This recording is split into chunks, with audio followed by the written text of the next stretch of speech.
अपराधी था विनोद यादव, इसमें मुख्य मास्टरमाइंड था, जो हत्यारा लोग को रूम दिलाया था बिट्टू जायसवाल का घर में। तो बिट्टू जायसवाल जी सरकारी गवाह बने कि स्टूडेंट है बोल के ठग के उसको उनका घर में शूटर लोग को रखे थे। और बिट्टू जायसवाल के सरकारी गवाह बनने के चलते उनको सजा भी हो गया। और सजा तो हो गया, लेकिन विनोद यादव किनके बोलने पर उस शूटर लोग को उस बरही में लाए थे, ये चीज़ अभी तक खुलासा नहीं हो पाया, क्योंकि ना पिताजी से उनका राजनीतिक प्रतिद्वंद्विता था, ना किसी तरह का कोई भी उनसे संबंध था। विनोद यादव जी यहाँ के बरही के वर्तमान विधायक उमाशंकर अकेला के विधायक प्रतिनिधि थे, और राजनीतिक रूप से वो भी सक्रिय थे। और उसके बाद भी इस तरह का घृणित कार्य करता है तो बहुत तरह का इशारा आता है, लेकिन हम लोग किसी का नाम नहीं लेते हुए विनोद यादव का नार्को टेस्ट होना चाहिए, ताकि मालूम चले कि ये हत्या वो किसके बोलने पर वो किया, तो क्यों और किस लिए वो शूटर लोग को और किसके आदेश पर वो बरही की धरती पर और पिताजी का हत्या करवाने के लिए लाए, ये चीज़ आज तक खुलासा नहीं हो पाया। ये बहुत बड़ा प्रश्न चिन्ह है यहाँ के प्रशासन के लिए भी और यहाँ के आम जनता के लिए भी। ना कभी विधायक रहे, ना कभी सांसद रहे, ना कभी मंत्री बने, उसके बावजूद भी बरही विधानसभा, झारखंड के 81 विधानसभा में एक विधानसभा है। उस विधानसभा के क्षेत्र में जिस गांव में भी आप चल जाइएगा, उस शख्सियत का, उस व्यक्ति का नाम आपको हर व्यक्ति के जुबान पर आपको मिलेगा। 2014 का वह वर्ष था, 8 मार्च का दिन था। 8 मार्च अंतर्राष्ट्रीय महिला दिवस के तौर पर पूरे विश्व में मनाया जाता है। और उस दिन जब महिलाओं के बीच में, महिलाओं के सम्मान में वह शख्सियत जब एक सभा को संबोधित कर रहा था, एक कार्यक्रम में था, उस वक्त में कुछ असामाजिक तत्वों के द्वारा राजनीतिक षड्यंत्र के तहत उनकी हत्या करा दी। उस शख्सियत का नाम है शहीद तिलेश्वर साहू। शहीद तिलेश्वर साहू बरही विधानसभा से झारखंड प्रदेश के 24 जिलों में जहां पर भी 5 प्रमंडल में चल जाइएगा, वहां पर शहीद तिलेश्वर साहू की एक अलग पहचान, एक अलग छवि जो है लोगों के बीच में दिखाई देगा। आज 8 मार्च है, आज अंतर्राष्ट्रीय महिला दिवस है। उनकी 10वीं श्रद्धांजलि सह महिला सम्मेलन कार्यक्रम का आयोजन बरही स्थित जो उनका अपना भी निजी आवास है, उस आवास में कार्यक्रम, श्रद्धांजलि कार्यक्रम जो है आयोजित किया गया था। हमारे साथ उनके सुपुत्र हैं। इस 10वें श्रद्धांजलि पर आज क्या कुछ बातचीत हुआ, महिलाओं के साथ क्या बातचीत हुआ, और पिताजी के गुजर जाने के बाद जो है आज 10 वर्ष का सफर बीत चुका है।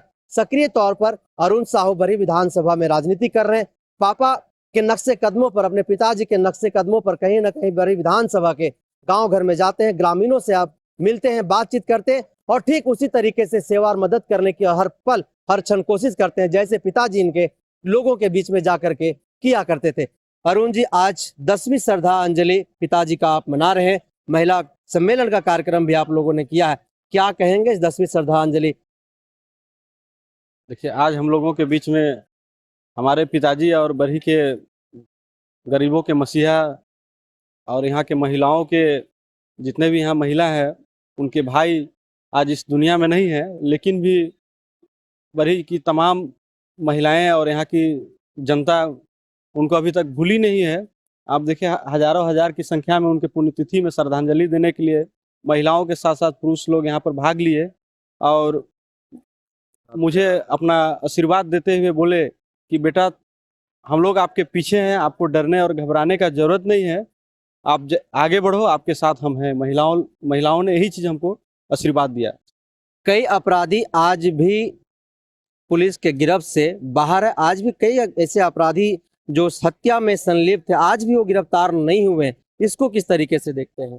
देखिए, जो शूटर लोग था वो लोग तो क्या बोलते हैं, सजा उजा हो गया, और जो अपराधी था विनोद यादव, इसमें मुख्य मास्टरमाइंड था, जो हत्यारा लोग को रूम दिलाया था बिट्टू जायसवाल का घर में।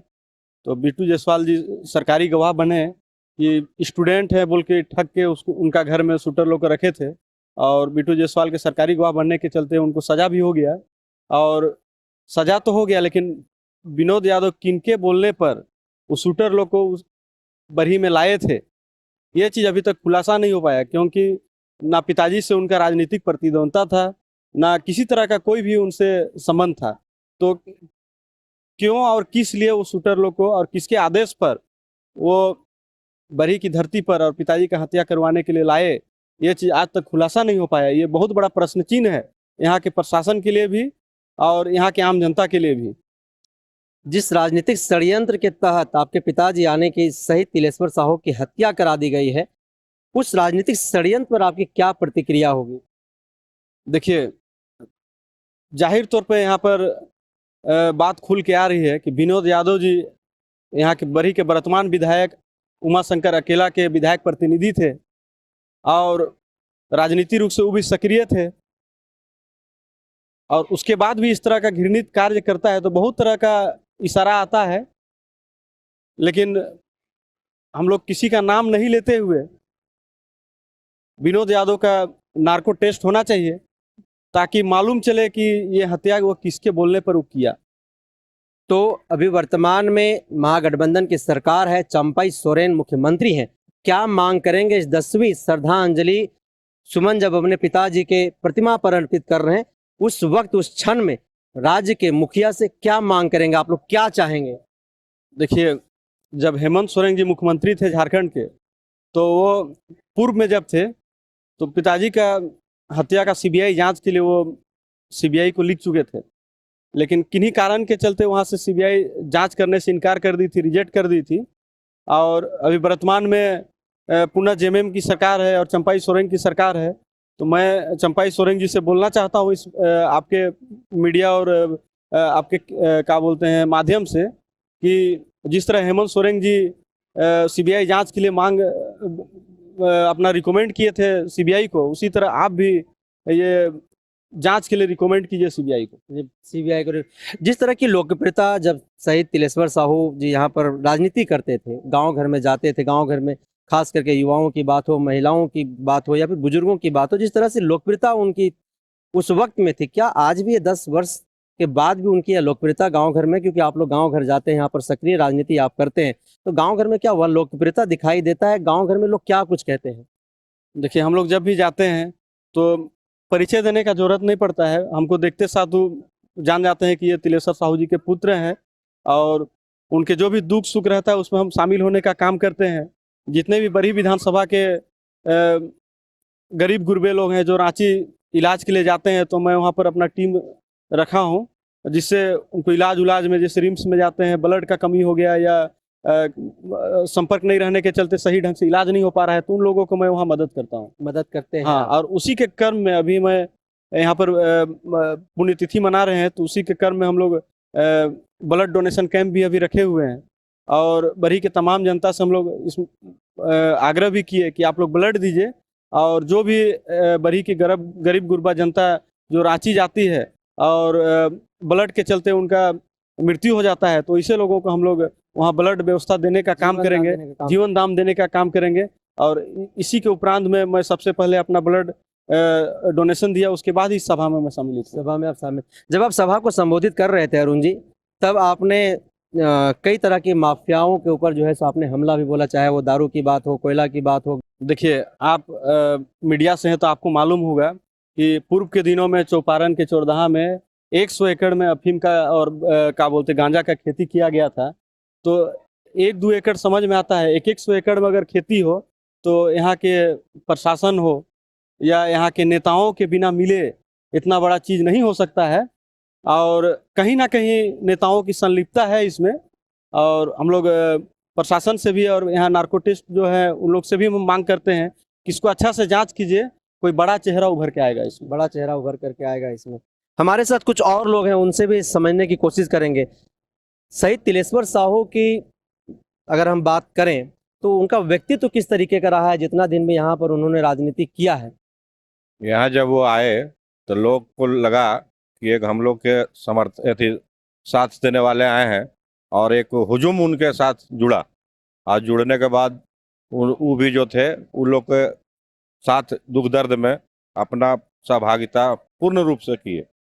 उनकी सही श्रद्धांजलि को आप लोग क्या मानते, कब सही श्रद्धांजलि शहीद तिलेश्वर साहू को मिलेगा बड़ी विधानसभा? हम लोग ये सोच रहे हैं, ये मांग कर रहे हैं, जनता तैयार है, सिर्फ इनको जो है कैंडिडेट बनना है, वोट के माध्यम से सही श्रद्धांजलि हम लोग समर्पित करेंगे। धमना पंचायत के मुखिया हैं। मुखिया जी, अब तो तिलेश्वर साहू जी नहीं रहे। 10 वर्ष पहले जो है सो उनकी हत्या कर दी गई थी। बहुत करीब से आप लोगों ने उनको देखा होगा, उनके साथ कदम ताल भी शायद किए होंगे आप लोग। किस तरीके का व्यक्तित्व उनका रहा है और बड़ी विधानसभा को लेकर के क्या सोचते थे वो? जब वो सबसे पहली बात है कि मीडिया आप लोग जो आए हैं उसका आभार प्रकट करता हूँ। दूसरी बात है कि जब तिलेश्वर साहू बरही में जब कदम रखे थे तो पूरे बरही को ये बता दिए थे कि एक सेवक आए हैं, सेवा करने के ख्याल से एक सेवक आए हैं, और लोगों को ये बता दिए थे कि सेवा करने की भावना क्या होती है। जब वो आए थे तो बहुत जगह समस्या, एक से समस्या उत्पन्न हुई थी, जो सभी उस समय में समस्या का समाधान किए थे। जैसे कहीं ट्रांसफार्मर उड़ जाती थी तो चंद मिनटों में वहाँ ट्रांसफार्मर लगता था। किन्हीं का हत्या थी, किन्हीं के पास घर में झगड़ा झंझट हो या परेशानी हो, चाहे तो थाना हो, ब्लॉक हो, किसी तरह तो तुरंत जा करके अपना निदान करते थे। तो उसी तरह से बरही का विकास करने के लिए वो आए थे, लेकिन यहाँ के लोगों ने ऐसा समझकर सोचा कि अब उनके रहते हुए हम लोग क्या कर सकते हैं, इसीलिए उनको हत्या करा दिया गया। लेकिन हत्या कराने के बावजूद उनको भी फुर्सत नहीं मिला है। ठीक है, अभी तिलेश्वर साहू के बदले तिलेश्वर साहू छोड़ कर गए हैं, और आने वाला दिन में वो अच्छा अपना हम लोग मतदान दे करके इनको विधायक बरी से भेजेंगे और प्रदेश में भी जाकर के मंत्री बनेंगे। प्रदेश में तो इस बार तिलेश्वर साहू के सुपुत्र अरुण साहू को आप लोग यहाँ से जिता करके सदन में भेजने का काम करेंगे? एकदम बिल्कुल बिल्कुल भेजेंगे और अच्छा वोट से जिताएंगे। तो बड़ी विधानसभा में एक बात हमेशा कहा जाता है कि यहाँ पर जो खास करके तेली जाति के लोग हैं वो एकजुट नहीं है, कई गुटों में लोग बटे हुए हैं। इसी कारण जो है यहाँ से कोई तेली जो है आज तक विधायक नहीं बन पाया है। देखिए, जब जब तेली विधायक बनने आया है तो बोले कि पहली बार तो हमारे महावीर साहू जी थे, वो उनका अच्छा नहीं था, लोगों के लोग समझ में आता है कि वो अच्छे नहीं थे, जीतने नहीं दिया लोग उनको, जो कि भाजपा टिकट दी थी लेकिन उनको जीतने नहीं दिया।